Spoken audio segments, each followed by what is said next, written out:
आज की वीडियो में हम सोलर पैनल के पीछे जो जंक्शन बॉक्स लगा हुआ होता है उसमें जो डायोड्स लगे हुए होते हैं उन्हें चेक करने और चेंज करने का तरीका देखेंगे। सोलर पैनल रिपेयरिंग की जो पहली वीडियो थी उसमें हमने एक 100 वाट के पोली सोलर पैनल की वायर्स को चेंज किया था और मैंने आपको बताया था कि बाज़ औक़ात शॉर्ट सर्किट की वजह से वायर्स जो हैं वो ख़राब हो जाती हैं, तो उन्हें किस तरह से आप रिप्लेस कर सकते हैं। तो आज हम जो सोलर पैनल में एक दूसरा कॉमन फॉल्ट आ जाता है उसके बारे में बात करेंगे। और इस फॉल्ट के बाद ये होता है कि आपका जो सोलर पैनल है वो काम तो कर रहा होता है लेकिन उससे बनने वाले एम्पेयर्स बहुत कम हो जाते हैं। तो सोलर पैनल जो है इसको अगर आप उल्टा करें तो इसके पीछे ब्लैक कलर का एक छोटा सा बॉक्स लगा हुआ होता है जिसे जंक्शन बॉक्स कहते हैं। अगर हम इसे खोल के देखें तो इसके अंदर छोटे छोटे डायोड्स लगे होते हैं जो कि ब्लैक कलर की ड्रम शक्ल में मौजूद होते हैं। और ये जो डायोड्स हैं इनको चेक करने का तरीका भी बहुत आसान है। इन डायोड्स का काम ये होता है कि अगर बैटरी ओवरचार्ज हो जाए या लोड आगे की तरफ से बढ़ जाए तो वापस करंट ना आए, यानी बैटरी की तरफ से करंट सोलर पैनल की तरफ वापस ना जाए, तो ये डायोड्स उन्हें रोकने का काम करते हैं। तो बाज़ औक़ात ऐसा होता है कि किसी भी शॉर्ट सर्किट के नतीजे में या अगर बहुत ज़्यादा बड़ी बैटरीज़ यूज़ कर रहे हैं आप और काफ़ी ज़्यादा तादाद में उन्हें आपने जॉइंट किया हुआ है, तो ऐसी सूरत में करंट वापस जब आता है तो बाज़ डायोड शॉर्ट हो जाते हैं। तो डायोड्स को किस तरह से चेंज करेंगे, तो इसका बड़ा ही सिंपल तरीका है। सबसे पहले हम जंक्शन बॉक्स को खोल लेंगे और यहाँ आप देख रहे हैं वीडियो में कि जंक्शन बॉक्स को खोलने के बाद यहाँ जो डायोड्स हैं वो एक पट्टी की शक्ल में यहाँ पर स्क्रू की मदद से लगाए गए हैं। तो हम ये स्क्रू खोलेंगे और ये पट्टी हटाएंगे तो इसके नीचे से डायोड्स आसानी से अलग हो सकते हैं। बाज़ जो पैनल होते हैं उनके अंदर जो डायोड्स लगे होते हैं उन्हें जो है वो पंच किया गया होता है, तो ऐसी सूरत में आप कटर प्लास की मदद से उन्हें काट के निकाल सकते हैं।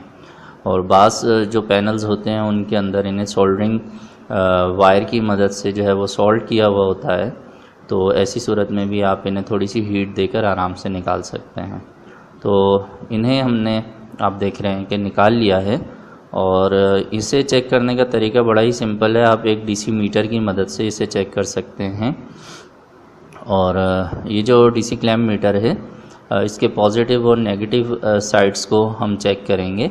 डायोड्स के शॉर्ट होने की पहचान ये है कि ये दोनों तरफ से या तो आपको रीडिंग देगा या दोनों तरफ से रीडिंग नहीं देगा।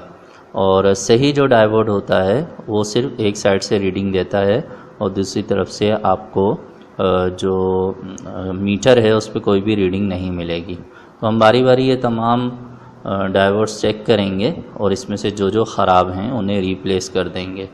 तो सोलर पैनल में यही दो फॉल्ट जो हैं वो सबसे ज़्यादा आते हैं और जो आम यूज़र हैं उन्हें पता नहीं होता और वो अच्छे खासे पैसे रिपेयरिंग के लिए दे देते हैं।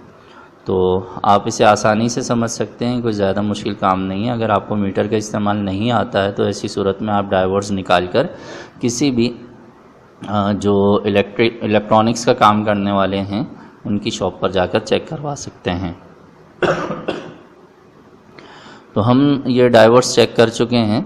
अब इनमें से जो जो ख़राब हैं उनको हम हटा लेते हैं। आप देख रहे हैं कि ये पैकिंग में नए डायोड्स मौजूद हैं और इनकी जो लेग्स हैं वो काफ़ी ज़्यादा लंबी हैं, तो हम इन्हें कटर की मदद से काट लेंगे और इनका साइज़ जो है वो हम अपने पैनल के जंक्शन बॉक्स की फ़िटिंग के हिसाब से सेट कर लेंगे और इन्हें फिर हम अटैच करेंगे। इसमें जो वाइट कलर की डायोड पे आपको लाइन नज़र आती है, तो आपने जंक्शन बॉक्स में इन्हें तमाम जो है वो डायोड्स को प्लस और माइनस का ख्याल करते हुए लगाना है। जंक्शन बॉक्स के अंदर प्लस का साइन दिया हुआ होता है और अगर वो ना भी मौजूद हो तो जब आप खोल रहे होते हैं तो आप देख लीजिए कि डायोड की वाइट लाइन किस तरफ है। तो आप जब डायोड्स लगा रहे हों तो आप बिल्कुल उसी तरह से जिस तरह से आपने निकाले उस तरह से लगा लें। तो डायोड्स लगाने के बाद आपके जो प्लेट्स के एम्पेयर हैं वो दोबारा से कंपनी सेटिंग पर चले जाते हैं और वो ठीक तरह से काम करना शुरू कर देते हैं। उम्मीद है आपको इस वीडियो से कुछ नई मालूमात मिली होगी। तो तो अगर आपको ऐसा ही लगता है तो आप मेरे इस चैनल को सब्सक्राइब कीजिए और इस वीडियो को लाइक कीजिए, शेयर भी कीजिए अपने दोस्तों के साथ। और अगर आपके जहन में कोई भी और सवाल आता है तो आप उसे कमेंट्स में लिखिए। मैं पूरी कोशिश करता हूँ कि कमेंट्स में मौजूद तमाम बातों के जवाब दे सकूँ। तो जल्दी मिलेंगे नए वीडियो में, तब तक के लिए आप हमारे इस चैनल की वीडियोस को देखते रहिए।